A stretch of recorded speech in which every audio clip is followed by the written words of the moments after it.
Saya Yolanda Febriana Sinaga dengan NIM 2311011168. Sebelumnya saya ingin mengucapkan terima kasih kepada dosen pakar saya yaitu Ibu Nurbaiti yang telah mengajari saya mengenai fisiologi sistem imunitas ini.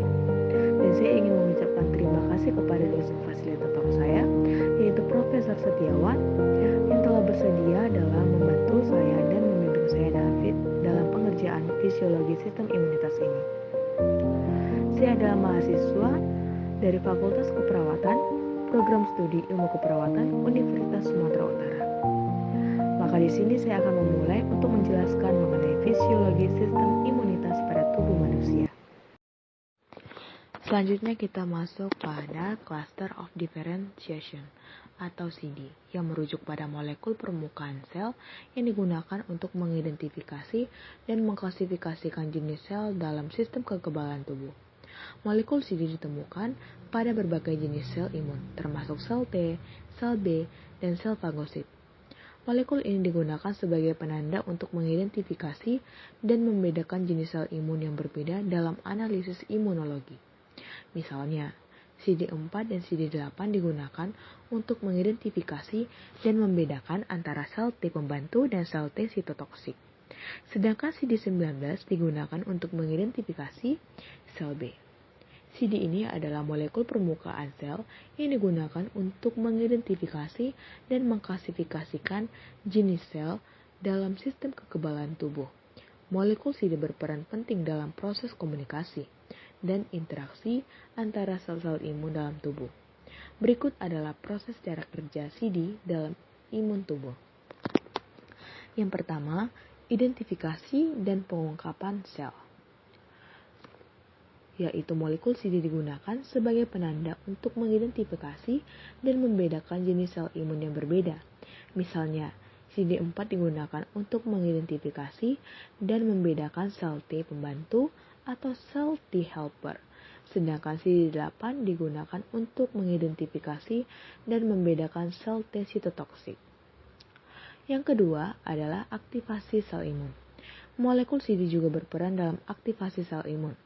Ketika molekul CD pada permukaan sel imun berinteraksi dengan molekul lain yang disebut dengan ligan, ini dapat memicu aktivasi sel imun.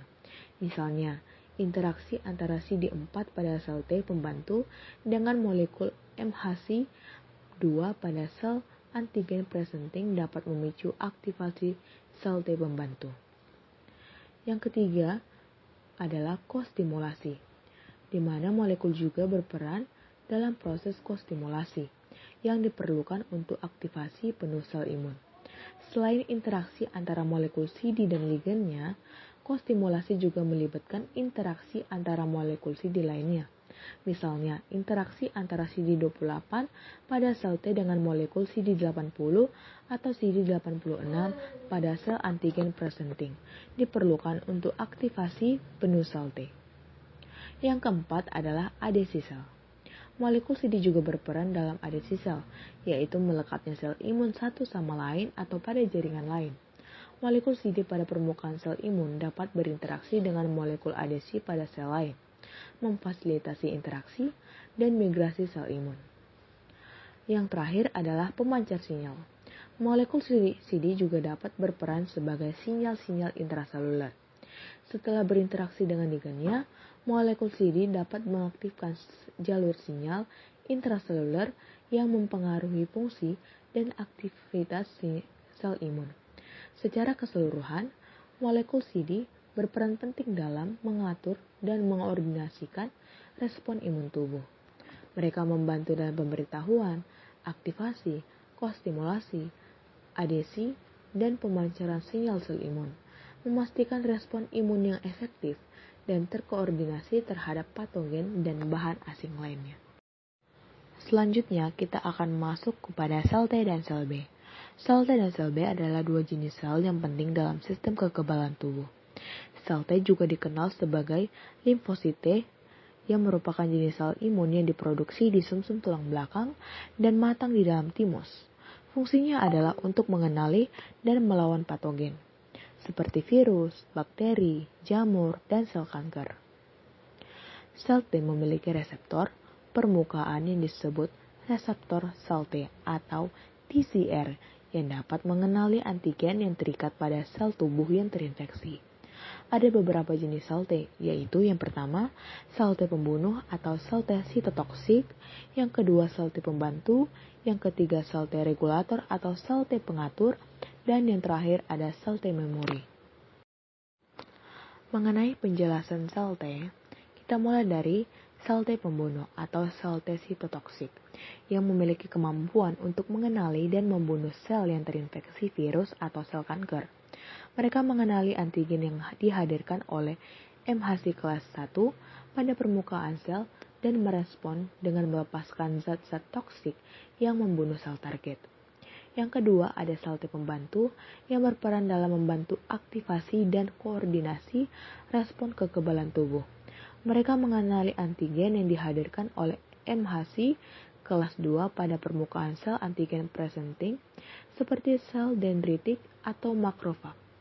Sel T pembantu memproduksi sitokin yang mempengaruhi aktivitas sel B, sel T pembunuh, dan sel fagosit serta merangsang produksi antibodi.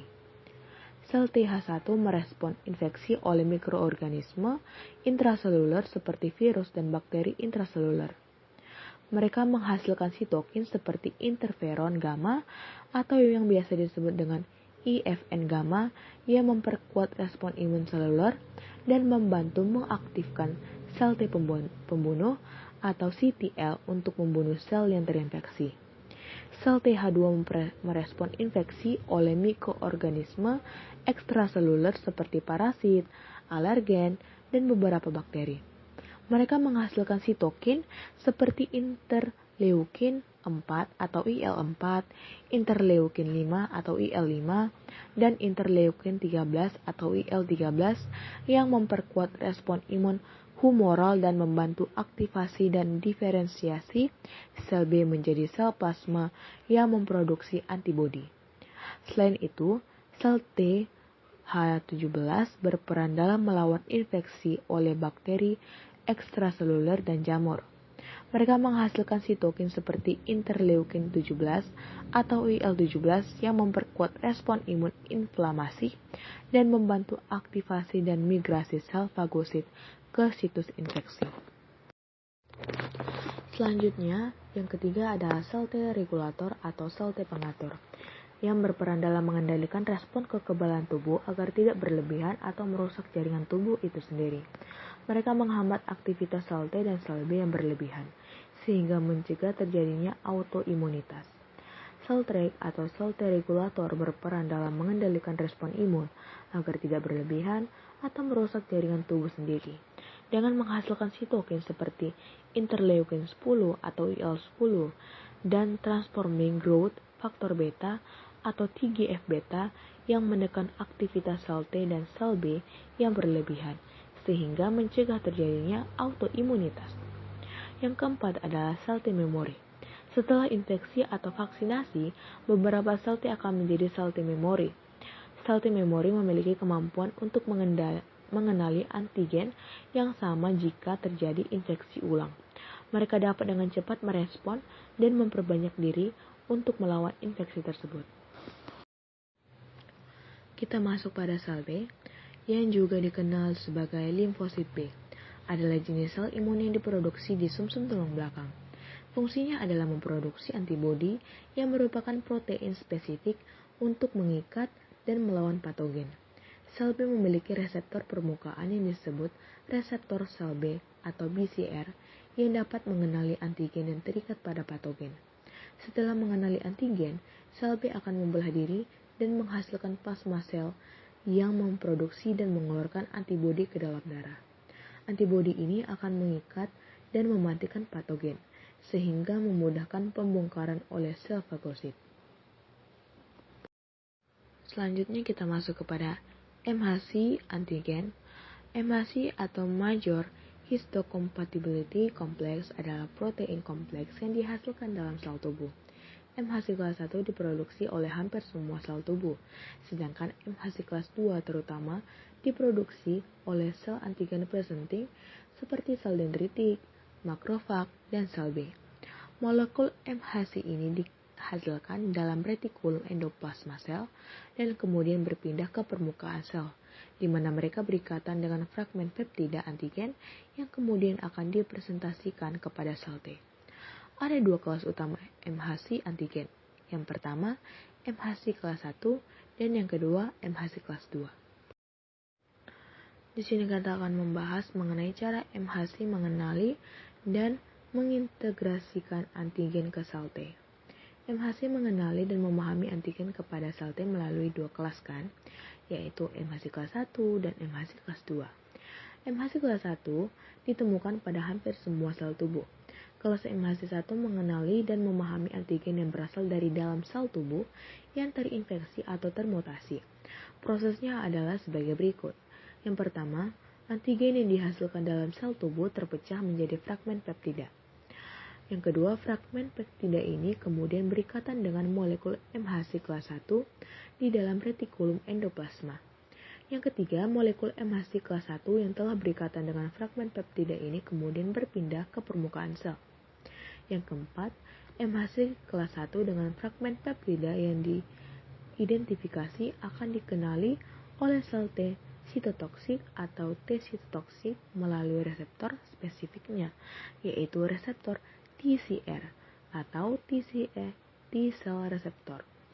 Jika reseptor TCR pada sel T sitotoksik cocok dengan antigen MHC kompleks, maka sel T sitotoksik akan merespon dengan menghancurkan sel yang terinfeksi atau termutasi tersebut. Selanjutnya kita masuk kepada cara MHC kelas 2 mengenali dan mengintegrasikan antigen ke sel T. MHC kelas 2 ini ditemukan terutama pada sel antigen presenting seperti sel dendritik, makrofag, dan sel B.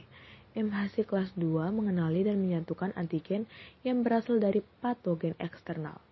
Prosesnya adalah sebagai berikut. Yang pertama, patogen eksternal yang masuk ke dalam tubuh akan diambil oleh sel antigen presenting, seperti sel dendritik atau makrofag. Yang kedua, patogen ini kemudian dipecah menjadi fragmen peptida dalam vesikel endosomik. Yang ketiga, molekul MHC kelas 2 yang telah dihasilkan dalam retikulum endoplasma berikatan dengan fragmen peptida dalam vesikel endosomik.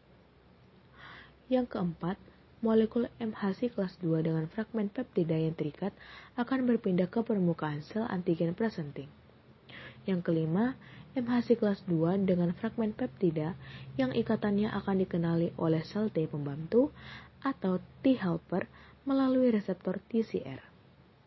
Yang terakhir, jika reseptor TCR pada sel T pembantu cocok dengan antigen MHC kompleks, maka sel T pembantu akan bereaksi dengan mengaktifkan sel B untuk memproduksi antibodi atau mengaktifkan sel T sitotoksik untuk menghancurkan patogen. Sel dendritik adalah jenis sel imun yang berperan penting dalam sistem kekebalan tubuh. Sel dendritik ditemukan di berbagai jaringan tubuh, termasuk kulit, selaput lendir, dan organ limfoid. Mereka berperan sebagai sel penyaji antigen atau APCS yang berarti mereka dapat menangkap, memproses, dan menyajikan antigen kepada sel T pembantu atau sel T helper untuk mengaktifkan respon imun. Sel dendritik memiliki struktur unik yang memungkinkan mereka menangkap dan mengolah antigen dengan efisien tinggi. Selanjutnya kita akan masuk pada proses kerja sel dendritik. Yang pertama ada penangkapan antigen, di mana sel dendritik memiliki dendrit yang memperluas permukaan sel mereka. Dendrit ini memungkinkan sel dendritik untuk menangkap antigen dari lingkungan sekitar, seperti patogen, sel mati, atau bahan asing lainnya. Yang kedua ada pengolahan antigen, di mana setelah menangkap antigen, sel dendritik akan mengolahnya di dalam sel mereka. Mereka memecah antigen menjadi fragmen-fragmen yang lebih kecil dan mengikatnya pada molekul kompleks histokompatibilitas atau MHC kelas 2. MHC kelas 2 dengan antigen yang terikat akan ditempatkan pada permukaan sel dendritik. Yang ketiga ada penyaji antigen, di mana sel dendritik berfungsi sebagai sel penyaji antigen atau APCS. Mereka menyajikan antigen yang terikat pada MHC kelas 2 mereka kepada sel T pembantu. Hal ini dilakukan dengan cara menghubungkan reseptor sel T pembantu yang spesifik untuk antigen yang disajikan. Yang keempat ada aktivasi sel T pembantu, di mana interaksi antara sel dendritik dan sel T pembantu akan mengaktifkan sel T pembantu. Sel T pembantu yang diaktifkan akan melepaskan sitokin dan memulai respon imun adaptif. Sitokin ini akan mempengaruhi berbagai sel imun lainnya, seperti sel B dan sel T sitotoksin, untuk berpartisipasi dalam respon imun.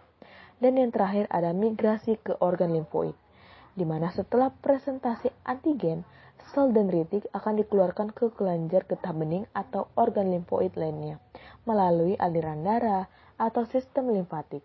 Di sana mereka dapat berinteraksi dengan sel T pembantu yang memiliki reseptor yang spesifik untuk antigen yang disajikan.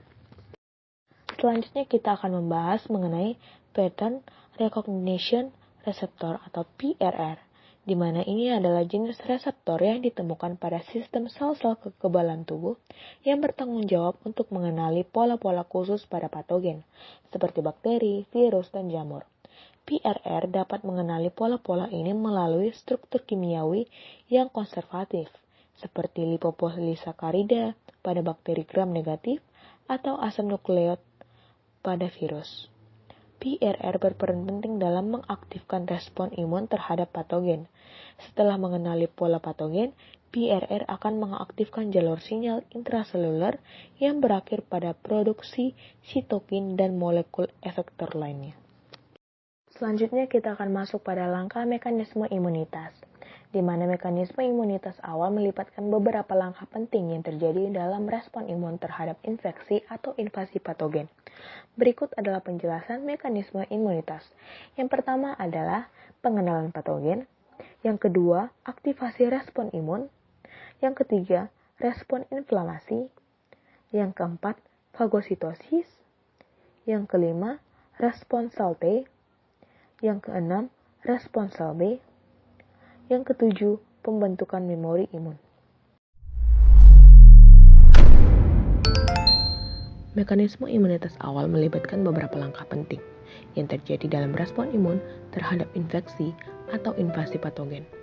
Berikut adalah penjelasan mekanisme imunitas awal sampai akhir. Yang pertama ada pengenalan patogen, di mana sistem imun awal mengandalkan reseptor pengenalan pola atau PRR yang terdapat pada sel-sel kekebalan tubuh. PRR mengenali pola khusus pada patogen seperti bakteri, virus, dan jamur melalui struktur kimiawi yang konservatif.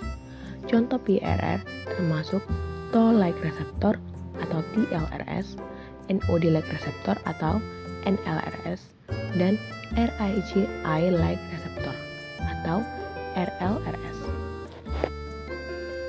Yang kedua ada aktivasi respon imun, di mana setelah mengenali pola patogen, PRR mengaktifkan jalur sinyal intraseluler yang mengarah pada produksi sitokin dan molekul efektor lainnya.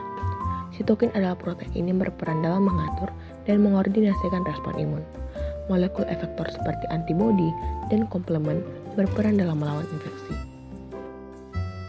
Yang ketiga ada respon inflamasi, di mana aktivasi respon imun awal memicu respon inflamasi. Sitokin yang diproduksi memicu pelepasan histamin dan peningkatan permeabilitas pembuluh darah.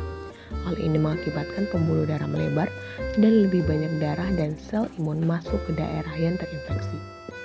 Proses ini menyebabkan kemerahan, pembengkakan, dan rasa sakit pada area yang terinfeksi. Yang keempat ada fagositosis. Pada sel-sel imun seperti makrofag dan sel dendritik berperan dalam fagositosis, yaitu menelan dan mencerna patogen yang menginfeksi. Makrofag mengenali dan menempel pada patogen melalui reseptor permukaannya. Setelah menelan patogen, makrofag mencerna dan memecahnya menjadi fragmen yang lebih kecil. Yang kelima ada respon sel T, di mana sel T adalah jenis kekebalan sel tubuh yang berperan dalam melawan infeksi. Sel T dapat mengenali dan membunuh sel yang terinfeksi oleh patogen. Sel T juga dapat merangsang produksi antibodi oleh sel B. Yang keenam ada respon sel B, di mana sel B adalah sel kekebalan tubuh yang bertanggung jawab untuk produksi antibodi. Antibodi adalah protein yang dihasilkan oleh sel B dan berperan dalam melawan infeksi. Antibodi dapat mengikat patogen dan membantu menghancurkannya. Yang ketujuh ada pembentukan memori imun, di mana setelah infeksi, beberapa sel T dan sel B akan menjadi sel memori imun. Sel memori ini akan mengikat patogen yang sebelumnya telah menghadap dan memicu respon imun yang lebih cepat dan lebih kuat jika patogen yang sama masuk kembali ke dalam tubuh. Mekanisme imunitas awal hingga akhir ini berperan dalam melindungi tubuh dari infeksi dan menjaga kesehatan tubuh. Respon imun yang efektif memerlukan kerjasama antara berbagai sel, kekebalan tubuh, dan molekul efektor untuk menghilangkan patogen dan memulihkan keseimbangan tubuh. Berakhir sudah pembahasan saya pada kali ini mengenai fisiologi sistem imunitas pada tubuh manusia. Saya harap setiap teman-teman yang melihat dapat menambah wawasan bagi teman-teman sekalian. Saya juga mengucapkan terima kasih kepada dosen pakar saya yaitu Ibu Nurbaiti dan dosen fasilitator saya yaitu Profesor Setiawan. Sekian dari saya, mohon maaf jika ada salah kata. Terima kasih.